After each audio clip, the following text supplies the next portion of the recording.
the search. Ready enough. May there be other timelines and titans to find.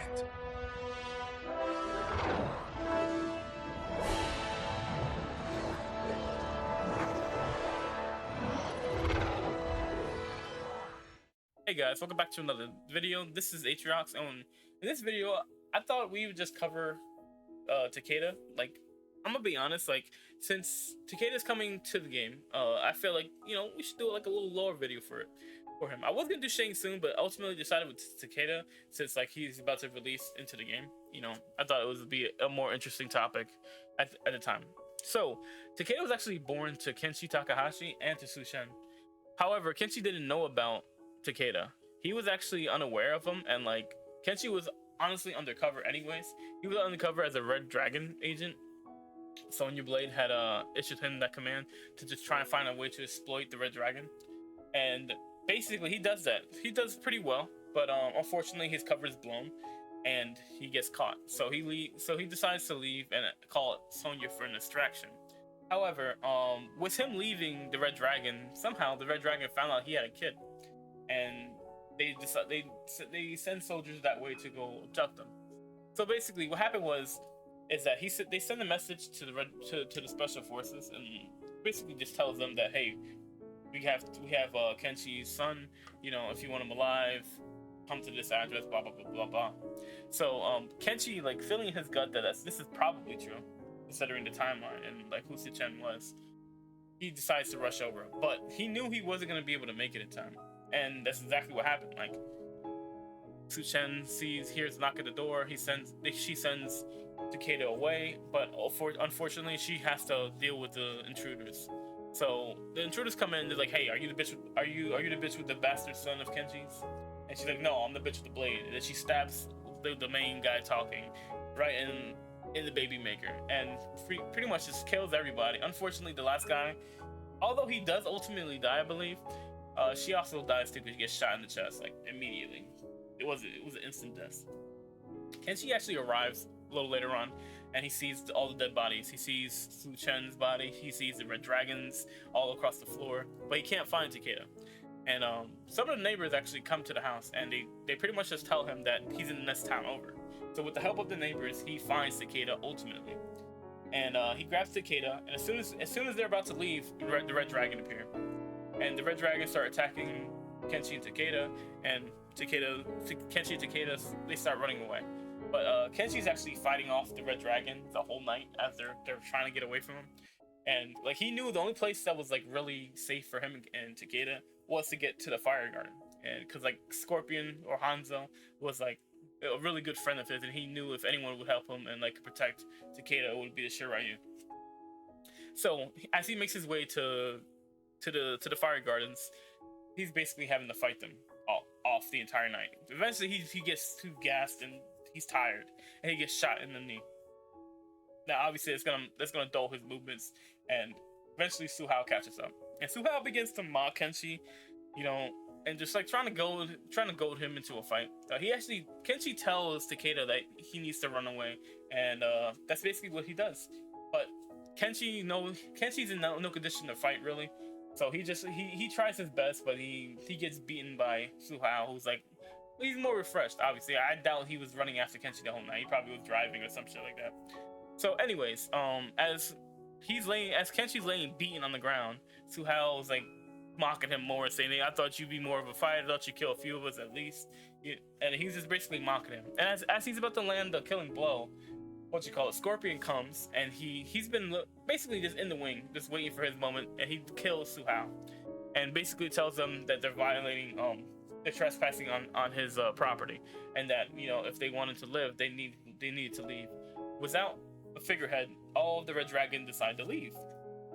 Now, as the fight winds down, Takeda and Kenshi are asked to come. They are asked to come into the temple of the Shiryu. And basically, Scorpion wants answers. He's like, "Hey, what happened? What's going on? Like, who's the apprentice?" And basically, Kenshi says, "This is my son." And he's like, "Oh, you don't have a son." And he's like, "Apparently, I do." So basically, he explains the situation with Suchen dying, and then like how he was in a different town when he first finds him. He's like, he's a survivor. He's just like me.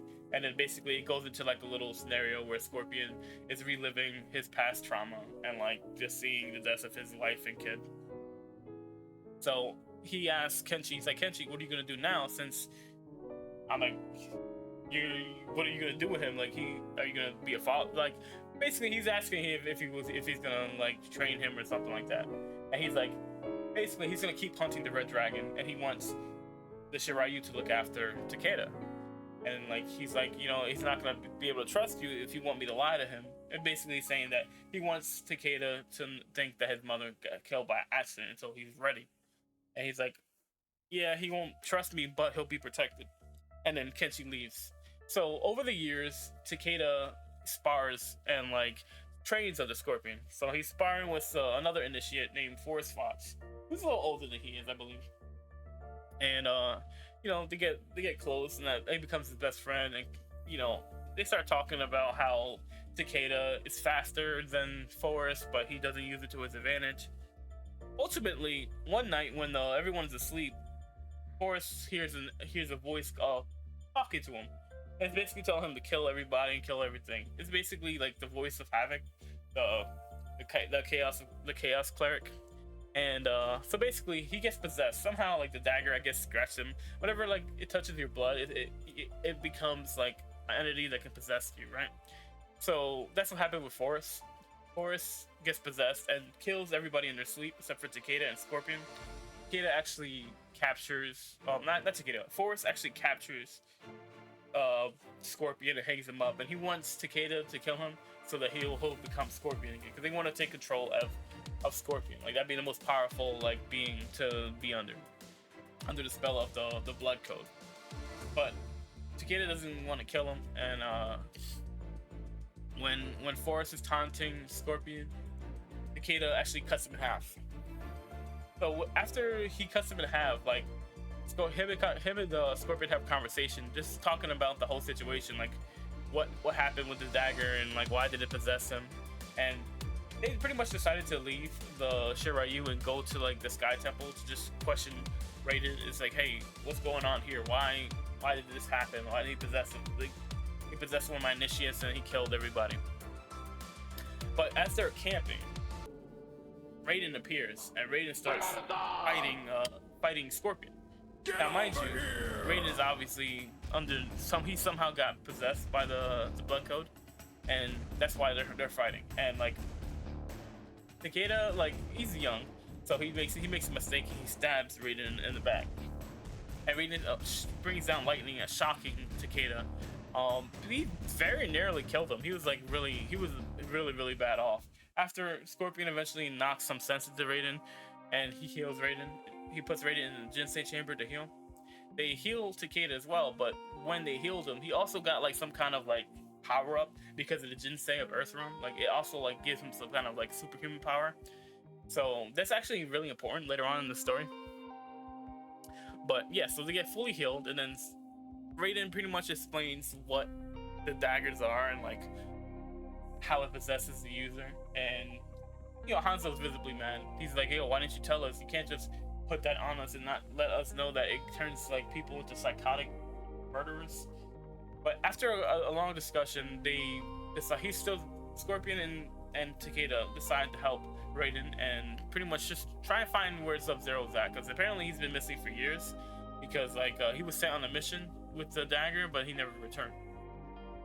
So as Scorpion and Takeda are hunting for Sub-Zero, they come across the city in Japan, Kahashari, I think it's called, and basically they notice two Lin Kuei cyborgs. But as they kill them, they realize that they're frozen solid and they're already dead. The whole city, and then you look around, the whole city is complete ice. They eventually find Kuai Liang in the center of the city, and Scorpion and Sub-Zero end up doing battle. Obviously, the battle is hard along. This is actually Hanzo, not Scorpion. So Hanzo is just going all in on Sub-Zero, but Sub-Zero just mocking him, like, this, the fire guy is gone, like, you're so weak, and pretty much just like taunting him the entire fight. To the point where like Scorpion eventually overpowers Hanzo, and then like he's about to kill the younger Sub-Zero when Takeda steps in. He's like, hey, you don't need to kill him. That's not our mission. Our mission is to get the Kamidogu. And Like, would you rather like kill him and then get your revenge, or would you rather save the world and help me rebuild the Shiryu? So eventually he gets Scorpion to calm down. He has been beaten. Like, this is actually really interesting because it takes a lot to calm Scorpion down. Scorpion is just not that. He's a spirit of vengeance for a reason. So with the Kamidogu in hand, they decided to head to the Temple of Kang. Obviously, this is the Temple of Liu Kang, who passed away in Mortal Kombat 9. Obviously, he was killed by Raiden, and this is like a monument for him. So when they get there, they greet Shujinko, but they also see that Havoc is there. Now, they never met Havoc before, but Scorpion automatically recognizes his voice as the Blood Code. So they separate eventually, and then like Shujinko gets to jump on Takeda. Unfortunately, Takeda has no chance of fighting Shujinko. Shujinko is like one of the strongest characters in Mortal Kombat, and he eventually gets put as a hostage. And after fighting with Scorpion fighting Havoc, they use him as a leverage to get Scorpion to stop fighting. So Scorpion tried to free Takeda, but you know, anytime he got inch close, they pretty much threatened him. And basically, they wanted Scorpion to come out, and like he's like, I'm not bringing him out. And then Havoc decides he's gonna mortally wound Hanzo in order to try and get Scorpion to come out, and it doesn't work. Hanzo basically says like everyone has a choice. You don't have to be a choice. I don't have to be Scorpion. And Takeda was like pleading with his master to just let Scorpion out so he can kill all of them, so that he would be okay. But unfortunately, Hanzo's at the point where he doesn't want to become that monster anymore. And then, Havoc kills him. But we know Scorpion can't die. He's a race. He's gonna come back. So Takeda is offered to join the Chaos team, and he's gonna say no. And then like Havoc doesn't even see him as a threat. He's like, all right, then run along. There's no reason for you to be here. So Takeda leaves the temple, and then he starts making his way to the Sky Temple. And the whole time he's just like telling himself, he's like, what would Hanzo do? What would Hanzo do? And when he gets back to the temple, he sees Fujin like in a wall. Like he pretty much has like been impaled. And obviously, like, first thoughts is it's gotta be Raiden. And then like Fujin basically confirms that it was Raiden, that he's not himself right now, and that he needed to go into the Jinsei chamber to heal himself. So Takeda takes him to the Jinsei to heal himself, but he thinks that like Fujin's gonna come with him. That's not what happens. Unfortunately, Fujin says that, hey, I can't come. There's no one protecting the Jinsei. If someone destroys the Jinsei or corrupts it, Earthrealm's pretty much done. And then like Takeda gets mad at him. He's like, this is why Scorpion or Hanzo never trusted Raiden. He's like, hey, I said I couldn't come with you. I didn't say I couldn't help you. So he gives Takeda these enchanted whips and then a Shiryu mask, that in the traditional sense. And then he pretty much just sends him on his way. He's like, hey, go save the world. You versus everybody. Versus like Outworld champions versus Earthrealm champions. So with him being the only option left, he goes pretty much in by himself to try and like save the world from a lot of people. It's like 20v1 or some shit. So with Hanzo not being around, he's the only option to save the world. So basically he goes there, and like right as like they're about to sacrifice Ermac for the medallion, he appears and cuts off Havoc's hand. And he starts fighting the rookies, Cassie and Jacqueline. He does a good job. He beats them up. Yeah, but he couldn't stop commenting on how pretty they were, especially Jackie. And basically, when he went against the veterans, that's when he started losing. And just when looks like he's about to get injured or killed, some Outworld champions come: Devourer, Aaron Black, Ferritor, just to name a few. And they come in and they save Takeda unknowingly. Like I don't think it was planned to save him, but it actually worked out in his benefit. So Takeda actually takes the Shinnok's amulet away from Havoc, hoping to use it against him. But unfortunately, he wasn't trained with the amulet, so he doesn't know how to use it. And all Havoc does is take the amulet back, and he starts hitting him with the beam. Now, mind you, if Takeda was a regular human, like he would have been dead. He would have been disintegrated.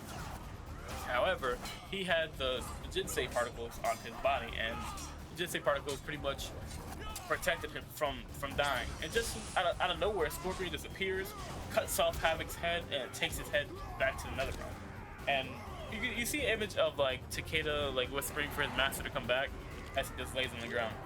So when he goes back to Netherrealm, he gives it to the head to Moloch and Draman, and they tell him like, you know, this is a agent of chaos, and they're pretty much like they get excited about it. And just as he's about to leave, Moloch's like, you can't leave. Quan Chi needs you. And then he's like, oh well, I'm leaving regardless. I'm going through you. So then we go back to where all the Outworld and Earthrealm champions are, and everybody's waking up from the nightmare. They're all gone. They're all back to normal, and basically Takeda starts lecturing Raiden. He's like, if you didn't keep secrets, this wouldn't have happened. Everybody would have been at each other's throats. And he's like, for God's sake, Raiden, please protect us for all our sakes. And he's like, pretty much not wanting to hear his apology, but you know, Raiden's gonna give his apology anyways. So it goes back to the Fire Gardens, and we see Takeda just pretty much knocking in the tombstones for all of the Shiryu. And as he's doing the last tombstone for his master, Scorpion appears out of a portal with Moloch trying to drag him back. Although he's confused, Takeda uses the hammer that he was using to nail the tombstone, and he hits Moloch in the head, which knocks him back. So Hanzo comes in and he's like, did you do this? He's like, yeah, it's a memorial for the Shiryu. And then he's like, you may not be Chujin, but you are the pride of the Shiryu.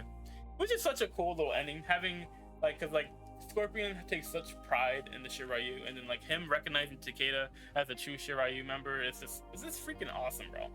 Now, I'm gonna be honest, like, the MKX game, it really dulled down his character. Like, always felt like he should have been the main focus in the story, because like the backstory he had was such an amazing one, and like he just had like leader written all over him, like chosen one, like he had all that written all over him. And like, I mean, it was cool, don't be wrong, his role wasn't a bad one. Like, obviously, you know, they expanded on the whole like relationship with Jackie and stuff, but you know, it wasn't really much. Like, he didn't really go through much, you know what I mean? Like, okay, so basically the first mission, you know, that you play with them, obviously they've only been a team for about 6 weeks. Their coordination is horrible, like, and basically they go to capture Sub-Zero, but it was a test without them knowing, and they all failed the test. They couldn't work together. Everybody was just doing their own thing, and Sub-Zero was just explaining to each one of them like what they were doing wrong. So after the mission, they go and they talk to Johnny Cage. Johnny Cage was like, you know, it's just a mission, you guys are gonna get past it. And Kenshi comes in and he cheers them up. So the most important parts of MKS for me when it comes to Takeda is probably a flashback to when he's a Chujin, going through the Chujin trials, and then Kenshi comes, and then they had that little fight, and then like Kenshi explains the situation to him about how his mother died, you know, because they finally told him that it wasn't like an accident, that she was actually murdered by a Red Dragon assassin. So once he hears that, he realizes that Kenshi, the whole time that he's been practicing and living with them, like, has been fighting the Red Dragon. And Kenshi says, like, after you learn your telepathic abilities, then you can come, you're gonna come with me, and we're gonna go hunt down the Red Dragon. And then, right, it cuts back into the modern day when they're in jail. Like, honestly, it's not a whole lot of points like in the story where they really expand on lore from Takeda. So like, I really wish that they focus more on his lore, but there's not really a whole lot there outside of him just learning to fight as a team with the rest of the characters. Wait, there is one thing. They did expand onto Jacqueline and his relationship. Like, there are a bunch of moments in there where they're talking about going on a walk or going to a pool party. Well, not even a pool party, but just like chilling by the poolside with like umbrella drinks. And, you know, basically, it's like dating stuff, right? So I generally like the most stuff that I could tell from MKX that was like kind of impactful towards Takeda. But we also see Takeda show up in he didn't show up in the game, but he did get mentioned in MK11 in certain intros. Like, we find out that they're actually engaged, Jacqueline and Takeda, and that he's also on some kind of secret mission. So maybe he's doing like a mission that's similar to like the one that his dad did for Sonya Blade. So I thought that was interesting. Then we have the new story for excuse me. Okay, so then we have Mortal Kombat 1, right? So we finally get a reappearance for Takeda, but it's not the same Takeda that we know. He's not the son of Kenshi anymore. Now he is the cousin of Kenshi. This is an interesting take on it. I see some people like it and some people don't like it. I personally am not a huge fan of it, just because like his freaking regular bio from that last timeline was such a banger, bro. And that's like it annoys me a little bit. But anyways, in this timeline, he's a thug. He enjoys being a yakuza, and like he was tasked to hunt down Kenshi and to assassinate him. But unfortunately, like, or should I say, fortunately, he doesn't succeed. And he was mortally wounded during the fight with Kenshi, and instead of like just letting him die, Kenshi feels bad for his cousin and feels like he can be redeemed. So he takes Kenshi to the Shiryu and they heal him. Kenshi doesn't let him leave because he fears that the Yakuza are gonna kill him for failing his mission. So he keeps Takeda stuck there, and Scorpion, Smoke, and them, and they all like pretty much just trying to help Takeda see the error of his ways, and the fact that like if he goes back, they're gonna kill him. So after seeing the selflessness of the Shiryu and their commitment to protect the Earth Realm, he changes his mind about the Yakuza and basically his role in the world. He actually goes back to how he was in Mortal Kombat X, where, you know, he's for justice and everything like that, and he wants to pretty much destroy all the underworld gangs and stuff that he's come across. He's basically like he's grown up in and like disliked. And honestly, I think it's more of the situation is the reason why he likes being the Yakuza. I think if he was created like in like a more similar situation to how his past self was, I feel like he would probably end up being the same. But just because the Takahashi have been they're pretty much in the Yakuza for their own protection, you know, I think that's kind of like what impacted him. So it was an interesting thing. Like, and after a few months, like, you know, him just being there for a few months, like, it must have really changed his mind, because that's a heck of a fast. It's so fast to change one's mind when you've lived and grown up in like a certain environment. You know what I mean? So yeah. So eventually, he takes on a new vow. Now he's gonna hunt down all the underworld stuff, Red Dragon, Yakuza, all that. But it's not gonna be easy. Like, obviously, there's gonna be a lot of webs to untangle. But you know, it's gonna be interesting to see how they go forward with his character in this game. You know, I just think it's very interesting with the route they took him. Like, especially when you think of a Yakuza. Like, a Yakuza changes his mind that quick. It's kind of wild.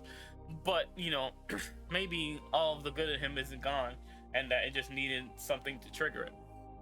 But anyways, like this is like the first lore video I've really done for like one of the for the actual MK1 game. We did Quan Chi, but I wasn't really planning on doing like a bunch of lore type videos like this. But you know, I think I will start doing stuff like that. I think I found this interesting, especially digging back to all the stuff that, you know, all the lore stuff that is surrounding him. Like, especially him being in one game and having a comic, him be a part of comic. Like, that lore really just helped understand his character. You know, like, well, his old character. Because like, I'm choosing to see this version of Takeda as something else, and that like maybe this Takeda is like as the reason why Kenshi names his son Takeda. You know, maybe that's kind of the thing they're going. Like someone, and like that idea came actually from another comment in one of my videos. Like they said that could be a possibility, which I would love for another realm to go that route. But will they go that route? That's a different question. Like, I'm not sure if they would, but if they had like long-term planning, I feel like these games would be a lot better story-wise. But it is what it is. Like I try to find as much information as I could about Takeda. Like, this is the first real episode of the series. I'm thinking about calling it Beyond the Hourglass. But anyways, guys, I hope you guys enjoyed this video. Take care, and don't forget to leave a comment. Like, I'm gonna be responding to every comment. Obviously, I want to get you guys' opinion on basically what you think about the lore after watching this video. And just let me know your opinion on like the new bio. Do you like it more than the old bio, or do you like it do you like the old bio more than the new? It could be either or. I'm always down to have a debate as long as it's respectful. Anyways, guys, I hope you guys enjoyed this video. I hope you guys enjoy the rest of the day. I'm out of here. Peace.